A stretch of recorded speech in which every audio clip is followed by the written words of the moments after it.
What's up, everybody? This is your host, Rafi Husseini and Talha Javed. We are back with another episode of 2325 Fit. Today, we will be talking about the most basic and the most, I would say, needful thing.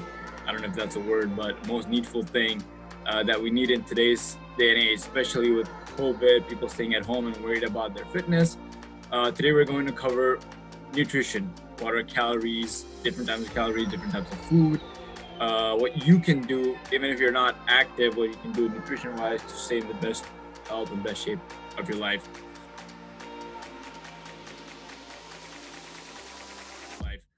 So Tala, how's it going with you, man? Everything's good. Just getting back into this fitness stuff. As you know, I told you today was my first day back in a while, so feeling good. You look good, man. You look good for someone who hasn't been in that in a while. You know, you look good. And I think for the most part is because, like we were talking earlier, is how your nutrition plays a role in how you feel. Even if you're not working out, even if you're not in that fitness zone, you know, if you're eating proper foods. Because I know that, you know, you were tracking your bulk phase and then now you're trying to track. So you were purposely eating all the unhealthy food and now you're eating kind of healthier. And, you know, you see that difference. So, really good. So, I think one thing we'll talk about to start off with is the basic, you know, like people always ask and they have this question, oh, what are calories? Like, you know, is it a food? Is it a something that comes in food? And then it's always a misconception that calories is something that you gotta like watch what you're eating. But the whole idea behind what a calorie is that it's just a unit of measuring your expenditure. So to put it in perspective, basically, calorie is a food. Let's say if some food has 300 calories, right? So that's the amount of expenditure, energy your body is going to use to absorb or digest that food, basically. So when you work out, when you say you drink a can of soda, it's 200, 300 calories, and then you go for a cardio, bike, walk or run or whatever it is for an hour, and you burn 300 calories. So you're basically burning off that. That's what it means, burning off the pop and the soda that people eat. So I think it's more of what you eat and what you burn, and the calorie is just a unit of measurement. And then people always have this misconception of like, oh, but this is good calories. You know, I ate like 10 different salads today, and it's all like, so now the total is 3,000 calories. Now, oh, it's all good calories, right? And then they'll be like, oh, but I had like a whole slice of pizza or maybe even a whole pizza by myself. That's a bad calorie. So I think to differentiate between that this is what I think. You know, you can definitely share your thought on this, but I don't think. But how do you track your calories? How do you know how many calories are in whatever you're looking at? Right. So, that's a very good point. So there's like no approximate, right? Any person or let's say right now for me personally, I use my fitness app, MyFitnessPal. That's an app which I use to track my calories. Now, even in that app, it's estimate, you know? So for you to find what calories you're eating, right, it has to be, let's say you want to lose weight. So this is a scientific number that it ranges from 10 to 12. So let's say you're sedentary, you don't have any activity and you're starting to lose weight. So you would put your body weight, multiply that by 12. Again, it ranges from 10 to 12 depending on your activity level. And that would be your deficit. This is what we call our calorie deficit, which is basically eating less calories than your body is used to. Now, let's say you want to maintain your weight. So at this point, maybe you're eating 3,000 calories. And you multiply your body weight by 15, which is, again, a scientific number, not by me or Talha. You get your maintenance weight. So when you eat specifically at that number, you will maintain that weight regardless of what you do, you know. Maybe if you do a little bit more cardio, a little bit more workout, you might lose weight. But if you literally eat at that number and don't do anything, you're always going to be the same. And then if you want to bulk, you know, you want to gain muscle, put on size, whatever it is, you multiply your body weight by 16 to 18. That's another range based on your activity. And then you eat more than you're supposed to put on muscle mass, and weight, whatever it is. And to give you an example, basically, of like what to expect per day, be around 2,000 to 3,000 is generally where it's at, unless if you have some extreme low, really low, or really high. And to get back to the MyFitnessPal thing, that's really helpful in as being a tool for working out. That's how I started too, because as a lot of people know and hear, diet nutrition is like what 90 or I don't know, they say like 70-80% of whatever your gains and your, so having that tool helps you tremendously because literally you can type in I had biryani today, like a bowl of biryani or something like that, or more easier, like you can see a box with like a barcode on it and scan it for the day, and at the end of the day it'll give you a better idea, and over time you don't have to use it as much, but it'll tell you like how much a bowl of cereal is, a slice of pizza. I don't recommend eating that stuff, but it give you an idea. It tells you all that stuff. And at the end of the day, you can see also the macros, meaning the protein, fats, and carbs you're having for the day. So it's an easy way to track all that stuff in an app rather than you having to mentally write it down and look up the stuff. Right, no, that's a very good point because, and one thing is that when I personally started doing this, right, it actually gave me perspective of the food. Like I would eat a plate of biryani or 2 plates of biryani and be like, oh, it's just 1 or 2 plates, whatever. But when I put that number, even though it's approximate, it's like 400 or 500 calories, and that kind of freaked me out. I was like, I'm eating a lot more than I should be, That's very good for you to have data of what you're putting in your body right in front of you. You can't mentally really know what you're eating, which we'll cover in this episode as well, which is intuitive eating. So moving on, let's talk about the good and bad calories, right? I kind of jumped the gun out there, but it's a good thing you brought me back to finding the calories. So let's talk about the good and bad calories. So as I was mentioning earlier, you could eat a salad and you could eat a pizza. And that in a normal person's definition would be a good calorie and a bad calorie. But really, when it comes to your whole fitness journey, whole fitness aspect, there is no such thing as a good calorie or a bad calorie per se when it comes to losing weight or like just the specific fitness aspect of it. But the only part that plays a role is when you start seeing that your body feels different. For example, you're going to eat a salad, rice, broccoli, chicken, the basics every single day, versus you eating burger, pizza, cookies, ice cream every single day, which I'm not saying is bad, don't eat it every single day. You can have space for it in your diet, but you'll see a huge difference that your body is very lazy, slow, lethargic when you eat all these processed foods, oily foods, sugary foods, versus when you eat these whole foods, and that's where the good and bad calories play a role, because you don't want your body, like every able-bodied person is working, has a family, they have like tons of things to do. Like if you're not in the fitness industry, if you're not bodybuilding, you're not like, that's not your primary goal. You have a life to live. And if you're not able to pick up those energy levels from good sources of food, the bad sources of food is gonna like make you dread. And then that eventually leads to the point where you're like, oh man, I'm already eating low calories and I'm enjoying these food, but I'm like not energetic. I'm not having the best time. Like, what do I do? So I think there's no good or bad food, good or bad calorie. Nothing's off limits when it comes to losing weight. It's just 80% of your time, it's recommended. 80% of your time is whole food, salads, grain. Yeah, rice. and to add on to that real quick, what you're talking about, the whole foods versus other foods, I guess you could call them processed as well. That means like your body takes longer to digest and kind of absorb that food. So that longer process takes up more time for your body. That's where I guess the dragging and the laziness comes in as well. Also, to refuel your body, you want the easiest foods your body can digest to absorb them faster, which is like the whole foods you're mentioning. And then once again, I think something important to mention is everybody's different. Their body is different. So something that might be right for me, maybe you have to experiment something that's right for you 1, 2, 3, 4, maybe 10 times, and then you find out whatever it is. So anyways, everybody's different. Whatever we say might be working for us, but there's different theories or approaches out there. Like some people intermittent fast and they start eating at like 2 p.m. and stop eating at 8 p.m. in the day. And they restrict their calories to maybe 1,800 per day, but they eat whatever the heck they want. Maybe that works for them, but it won't work for you or someone else. So that's another thing to keep in mind. Absolutely. And I think one good point that you brought up is like, and for some people, when they eat like a whole wheat pita, bagel, whatever it is, they get gut issues and that makes them bloated. So it's really different, as you said, person to person and body to body. And when it comes to like really dieting and like going on a specific diet, there's so many out there. There's keto, there's carb cycling, there's paleo, there's intermittent fasting, like you mentioned. Again, it's really, really the baseline of all these diets is that it puts you in a caloric deficit. And that is the only way. I cannot emphasize more on this, because I know people who watch this, the two people who watch this, by the way, there's two people, a joke I got from my friend Ahmed Chima and his friend doing their podcast. So shout out to them.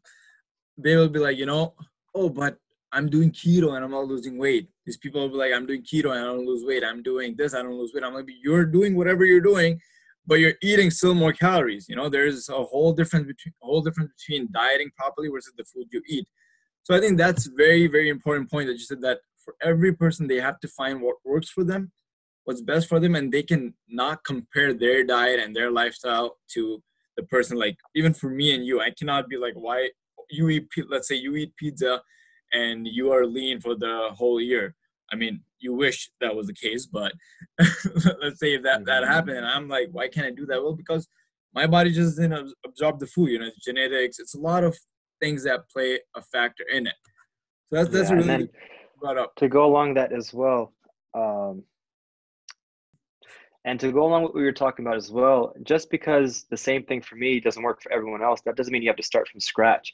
You could take these blueprints that have worked for other people, like you mentioned, keto diets or whatever it is, try them out. And when something starts working for you, as you get experienced, tweak those even more to work for yourself. And then you have a modified plan and you know what you're doing as well. So to add on. Now, before we move on to talking about, healthy eating habits, how water intake plays a role, and we're definitely going to be covering about like how snacking is like an evil when it comes to dieting. One thing I will mention is that whatever diet you choose to follow, make sure it is a diet that's sustainable. You can't follow a diet for a month and get off it, because those kind of diets, they'll put you off weight for that 1 month. You'll lose weight, but then when you go back to your regular eating habits, you put the weight back on. So pick whatever diet it is that's sustainable for you. If you can see yourself doing a diet for like more than 3 months, more than 6 months, more than a year, then that is your diet, and that's a diet that's going to be sustainable for the rest of your life, basically. And a perfect example of that is, for me, if I do like a no carb diet for like 2 months, the day or two that I start eating carbs, I will gain at least 5 to 10 pounds within that next 2 weeks. So that's a perfect example. Yep, that's a very good example, actually. That's what happens to a lot of people. And now all this comes under the idea of healthy eating. The whole idea of you starting a fitness journey, trying to lose weight, getting in shape, is that you shouldn't despise your life. You shouldn't hate your life. You shouldn't be like, oh man, I'm ruining my taste buds. I'm eating bland food. I'm not eating the food I enjoy. But the idea is that you have to build a healthy relationship with food. You have to love the process, as they all say. You can't just be like one-time thing and be done with it. You have to understand what foods you enjoy and find alternatives to those foods. Find alternatives. There's a healthy option for every single thing out there, and everything at this point is pretty much affordable for anyone that's actually want to do it. So this all falls under the aspect of healthy eating. You don't want to have where you're dieting for the rest of your life and you just feel weird, or you just feel like really, really, like, for example, to be specific, people have like guilt trips. They feel guilty that, oh, I had a pizza today, I had an ice cream today, and then they just like beat themselves up in the gym next day, like trying to outburn those like. I've seen that so much. Calories so often. That develops a really unhealthy relationship with food, because at this point you're like, oh, this is like off limits for me. I can't have this, but even though I want to, and you're just fighting your mental state for no reason. If you want to have a slice of pizza, go ahead and have a slice of pizza, but track it and keep track of it and make sure it's under your calories. And like I said, anything and everything nothing is off limits when it comes to dieting and food.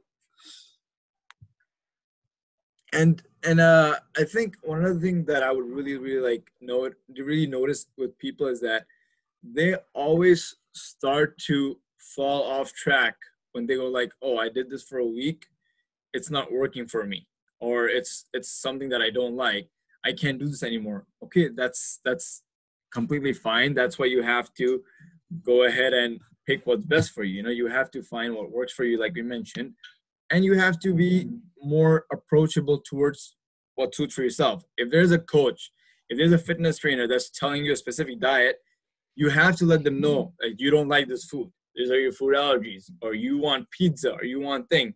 Bodybuilders, now again, in the future episodes, we will cover all these aspects, but bodybuilding is a whole different ball game. You know, you need to be very strict, even to the minute, like how much water you drink. That makes a difference. With that being said, let's talk about water. What I was going to say was, this should not be a struggle, and that mindset, that example you gave about having food like pizza and relating that to this is bad, like I have to work this off the next day, instead of just having one cheat day a week where you can eat whatever you want, maybe that one meal. But similarly, it doesn't have to be a tough route. And just like your workouts, if you don't like, let's say, running, maybe you could ride a bike, you could swim, play basketball, whatever that is, and burn those calories, get that fitness in, your body, blood flowing. Similarly to food, if you don't like, let's say, a chicken breast every day, maybe you could have turkey, salmon, some other stuff. So there's a way that you can, have interest in what you're eating, enjoy it, and switch it up into whatever you like. There's a lot of different ways to do all that. Absolutely. And there is, as I mentioned again, I'm going to mention it just one more time, that there is an alternative for everything. You have options to choose from. And, once you make this a process that you like, losing weight, not even losing weight, anything, building muscle, staying fit, becomes so easy. People don't realize that how easy it is. Now, with that being said, I'm going to talk really, really important about drinking water. Let's assume we're talking about losing weight, just losing weight, nothing else, okay? At this point, let's just focus on that. When you're losing weight, when you go in a caloric deficit, your body starts to fight. The reason why it starts to fight you is because you are giving your body less food. Basically, it's controlled starvation. If you look at it from a proper approach, it's controlled starvation. You aren't starving yourself because there's no other way around it. You have to drop how much you eat because you have been eating so much for entirety of your life that you put on weight and you don't even know. So when you start dropping that calorie, now your body is struggling to survive, and that's gonna kick in with like hunger panics, and you will get so hungry pretty often. Maybe you might even not be able to sleep a few nights because of hunger. Now, water plays a huge role when it comes into this. And Tala, you can speak for yourself. You can talk about this as well. And I'm pretty sure you've seen this as I've seen that. When you see people in the gyms, bodybuilders and stuff, they're carrying like gallons and gallons of jugs with them, And the reason for that is not because they drink that much water during the workout sessions. That's their whole worth of day. Well, some even drink 2. That's because they are in a deficit. They're cutting weight. They're cutting fat, and water helps keep you full. You drink water before food, drink water after food, drink water between meals throughout the day. I would recommend half a gallon to a gallon if you can. It keeps you full, and that is one of the best ways to fight hunger, because if you keep getting hungry, you keep giving into your hunger, and you will eat more than you need to, and then you're gonna fall back into the cycle of what we talked about, having the struggle or the mental dissatisfaction of, man, like I had a good day of deficit, now I ate so much, and it's pretty much over for me. For a lot of people, it might not be to keep it full, but rather not be dehydrated, and better performance as well. With your muscles being hydrated, you do perform a lot better. An example being, if you run a mile without water, I think a lot of people, let's say 5K, which is like 2.5 or 3.5 miles or something. But if you run long distance without water, you get fatigued a lot faster. But let's say you keep hydrated, you have more energy throughout the mile, whatever the long run is. So there's different reasons, a lot of benefits for that water you're talking about throughout the day to drink. And I think the recommended is like 8 cups or 8 glasses for an average person. That's not as active as we, like, let's say an athlete and playing basketball every day or soccer or something like that. They need a lot more water than that. Absolutely. And that brings me one point before I move on to snacking is water. The more percentage of it is made of water. So when you work out, and it's recommended that during the workout, if you drink good amount of water, it gives the energy to uphold your workout. So that's a really good point that you bring.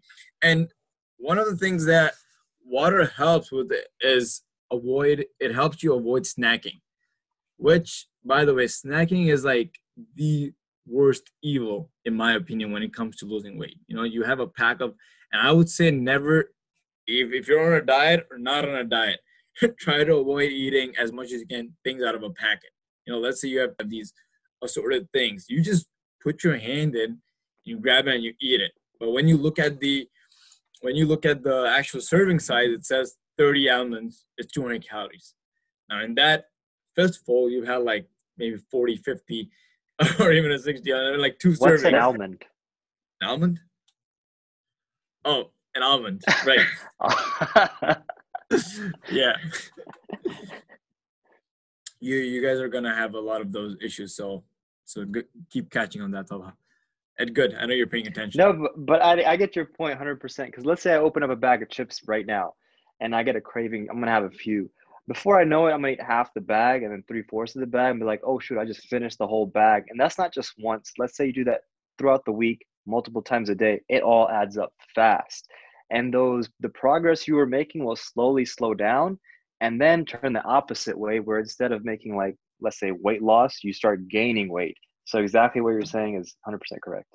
Right, and I think people don't realize that a smart way to do it is like, okay, instead of eating 2 bags of chips, just go and get yourself a burger.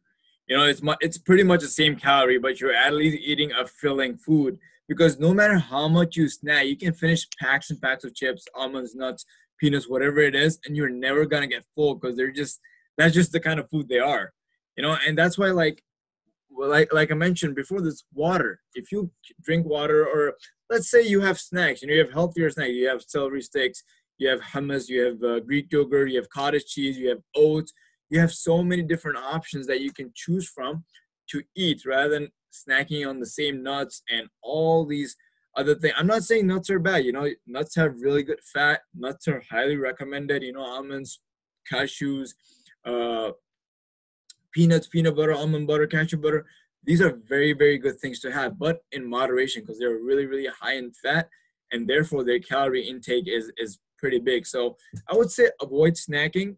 And if you can't avoid snacking, get healthier, low-calorie alternatives that even if you absentmindedly eat a whole bunch of, you still wouldn't go like crazy amount of calories over it.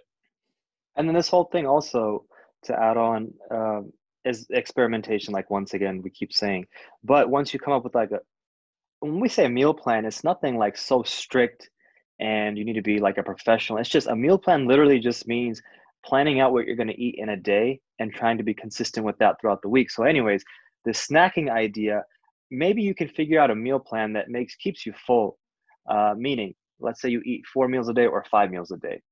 And throughout those meals, you find out protein keeps you full longer and something you enjoy.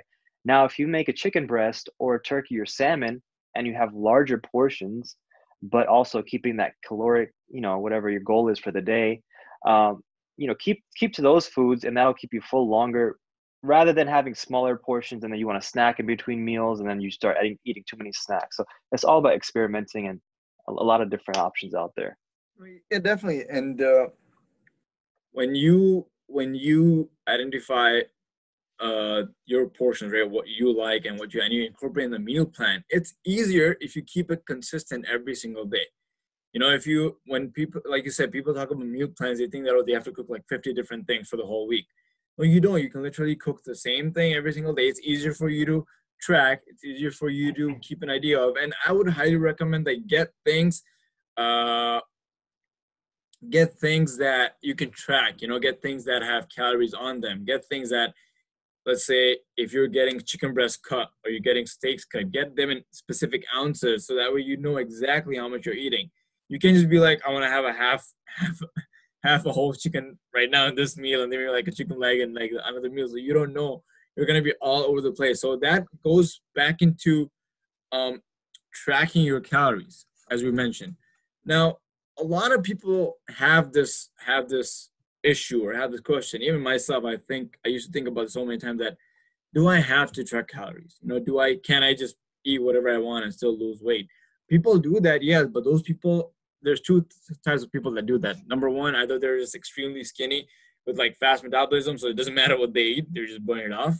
Or the people who have specific goals and have like years of experience and they have got to their goals. You know, they're like elites and experts in their field, for example, bodybuilders, CrossFit athletes, any other sport athletes, because they know what their body is. Or actually, there's three kinds of people. The third kind of person is the one who has a luxury to have a person exactly track all that for them, and they just eat. So for you to have a specific goal, if you want to maintain your weight, if you want to lose weight, if you want to build muscle and, you know, put on weight, there's no other way for you to go around it but to track your calories. Once you have done this for, in my opinion, in my experience, once you have done this over the years, you actually get a very good idea of what specific food has and what specific food you like, how much calories each food has. And at that point, that's when the intuitive eating part comes in, where you're just eating when you feel hungry, but at the same time, you know what you're eating.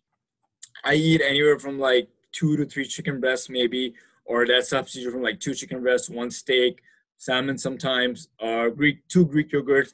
And now I've been doing this for a couple of years now, and right while I'm talking to you guys, back of my head, I can tell you with my 3 chicken breasts and 2 Greek yogurts and 5 egg whites and oats, I eat that number itself is close to 1,200 to 1,500 calories, you know. And for me to maintain my weight, I have to eat more than that. I have to eat like more than 2,000 calories a day. So the remaining things, I fill it with nuts, with other protein sources. But this 1,500 calories that I know is because over the past couple of years, I've been tracking diligently. So now, even if I eat them on a day that I don't track, I know how much I've eaten. Mm-hmm. Yeah, so similar to that, like over the years, it's like a go-to meal plan for the day. For me, it's typically the meats I eat, the carbs I like to eat on a clean diet. The meats would be chicken or salmon. That's my go-to. Turkey, if I can find it available, because I use the Vita only, but chicken and salmon. So the way I switch it up and keep it interesting, I guess you could say, for breakfast, I don't do that. I keep eggs. So it's something different. It's not like it's bland and the same thing over again. So I eat eggs. And that's another thing, again, experimentation. So some people eat whole eggs, and then some people mix in egg whites because the cholesterol or whatever theories we have. For me, I would put 2 whole eggs and then have 4 egg whites into there, making 6 complete eggs. That would be the protein source. Alongside that, it might be like a wheat bagel. And typically for me, what I noticed is wheat or any kind of brown rice is a lot better in the long run rather than those white, sticky kind of. So basmati rice, like that kind of rice is good for me, even though it's white. But then if you go eat Chinese food, you have like the sticky rice. I noticed that is not as good for my body for some weird reason. Experimentation. So breakfast would be like a wheat bagel with cheese and eggs. For some reason, cheese is also not that bad as people think. It actually sometimes helps you out. Then for lunch, late lunch or dinner or something would be protein sources. And typically those meals are pretty much the same. I usually have a big, like 3/4 of the plate would be maybe spinach. As much as I used to hate spinach, now I love spinach, but that's because I add stuff to it like carrots, mushrooms, banana peppers, some kind of dressing. That helps me get filled as well. Then I would have chicken, ground beef occasionally, but I try to stay away from beef. And then the side would be quinoa or brown rice, like I said, just repeat it. Or on days that I get really bored, I'll just have like whole grain pasta with a healthy sauce, not just some, because a lot of those like pasta sauce have a lot of sugar in them. You got to keep track of that as well. But anyways, the main thing for me I noticed was keeping track of the meat and the carbs for the day, and then switching it up. Like breakfast is eggs, the next one be salmon, the next will be chicken. Stuff like that helped me a lot. And that's a lot of it comes from your staples. You know, when you're on a fitness journey, when you do a grocery list, a lot of fitness coaches will give you that. You know, me and Talha, we have a grocery list that we do for our specific goals. And once you get the grocery for the month, for the week, or however you do it, you can literally mix it up. You know, you can literally put it up in a way where you know it. And when you're doing that for so long, you know exactly how much you're eating. You know exactly what you're eating. You know exactly how much you're putting in your body. Like there's certain days that I eat way little than what I'm supposed to, but there's certain days that I eat a lot. Now, that's another example. The reason why I'm giving the example is because it's not as difficult as people think. Sometimes people think that, oh, I ate 1,800 calories for 5 days in a week, and now the weekend comes in, I've eaten like 3,500 calories per day, which is realistically not possible unless you eat crazy all day, because it's 500 calories deficit to lose a pound, 500 calories in bulk to gain a pound. So what I would recommend for those kind of people is that, let's say instead of eating 1800 calories, you eat 1400 calories 2-3 days, or you eat maybe just a little bit less, maybe 1200 calories, but remember 1200 calories is very, very low for an average person who's doing a lot of activity. So you don't want to go extremely low, but then you make up for those calories on the weekend. At the end of the day, the best part and the beautiful part about this whole tracking process is like the weekly calories make a difference. You can eat as much as you want in one day, but then you have to balance it up throughout the day to make sure you're hitting your calorie goal for the week and your weight goal as well. And then to add on something from my side is you learn along the way. So small cheap things here and there. What I mean by that is like hot sauce, for example. It doesn't have many calories at all.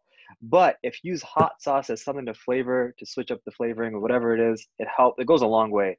Secondly, if you change up the textures and flavors of the foods, meaning if today I don't know, have scrambled eggs, tomorrow I have an omelet, just switching up that small thing makes a big difference when you're doing this consistently. And it's more enjoyable that way. Personally, I figured for myself. Oh, that's a very good point, because as you mentioned, hot sauce, mustard has very low to, I think, no calories. Relish sometimes has very less calories. There's a lot of 0-calorie options out there. You mentioned about the pasta sauce. A regular pasta sauce like the Alfredo has like maybe 200 calories per 2-3 tablespoons. And of course you don't put 2-3 tablespoons in your meal. You're gonna put like probably half of it, but Yeah. but that those things actually make a huge difference. Today was to give an idea of what calories are, why it's so easy for you to start this journey, and why it's not difficult as people think. Like, for example, as Talha mentioned, cheese is not bad, avocado is not bad, nuts are not bad, butter is not bad. It just depends on how moderate and how excessive and how much in excess you are eating these things. But before we sum up everything, is there anything you want to add on, Talha? No, that's pretty much it from me. So let's sum it up for the audience, right? We talked about finding your caloric number, which is if you're in a deficit, you have to multiply by 12. If you're in a maintenance, multiply by 15. If you're in a bulk, 16 to 18, that's the range. Number 2, there's no good and bad calories unless and until it's making a difference in the way your body feels. Number 3 is you have to track your food if there is a specific goal. You can't just expect to wake up one day and eat everything you want and hope that your weight won't go up or down. You have to track your food. There's so many people that are actually majority, 90% of the people I would say under track their calories and under track the activity they're doing. So the best way to do it is just track exactly. Forget your activities for the moment, but your nutrition is dialed in. It'll do you good in the long term. So keep a track of what you're eating, because a lot of people undereat, a lot of people overeat unexpectedly. And number 4, I would just say that there are just certain tools and things that you need to get on a fitness journey. First of all, get an app, which is free, the MyFitnessPal. We're not sponsored by MyFitnessPal or anything, so that's what we use. Number 2, I would say get a kitchen scale. Scale. It allows you to measure your meats, cooked, uncooked, your oats, your grains, everything. Again, as we talked about earlier, getting things sliced in halves or in exact measurements, you know exactly what you're doing. So these are like the four key things to keep in mind starting the fitness journey. It's calories, your water intake, and basically keeping your healthy habit, eating habits very healthy, nutritious food 80% of the time, unhealthy junk food, cheat days 20% of the time. But thank you guys for tuning in, and we will see you guys in the next episode. Take care.